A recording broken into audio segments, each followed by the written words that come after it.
আসসালামু আলাইকুম good people. আজকে আপনাদের সাথে শেয়ার করব কিভাবে গাজরের হালুয়া মেক করবেন ঘরে। সো এর জন্য গাজরটাকে ধুয়ে আমি গ্রেটার দিয়ে সুন্দর করে চিকন করে গ্রেট করে নিয়েছি।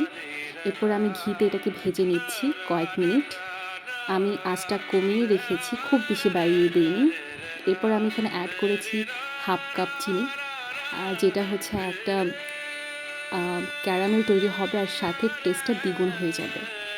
সো ভাজার পরে চিনিটা দিবেন, এতে হচ্ছে টেস্টটা ভালো আসবে।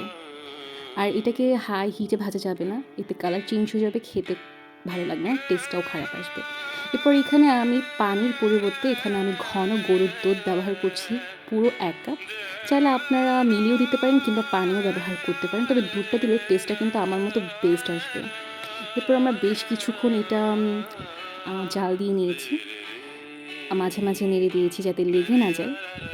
এরপর পানি যখন দেখবেন একদম কমে যাচ্ছে, সে পর্যায়ে এখানে আমি কিছুটা বাদাম অ্যাড করে দিয়েছি, সাথে কিশমিশ ছিল। আমি বাদামটাকে কিন্তু ঘিয়ে ভেজে নিয়েছি।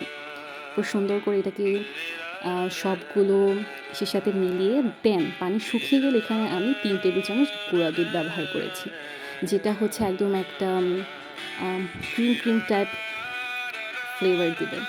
সো এইভাবে কিন্তু প্রিয় মানুষটাকে রান্না করে খাইয়ে তার মন জয় করে নিতে পারেন। আশা করছি বাসায় ট্রাই করবেন। ধন্যবাদ।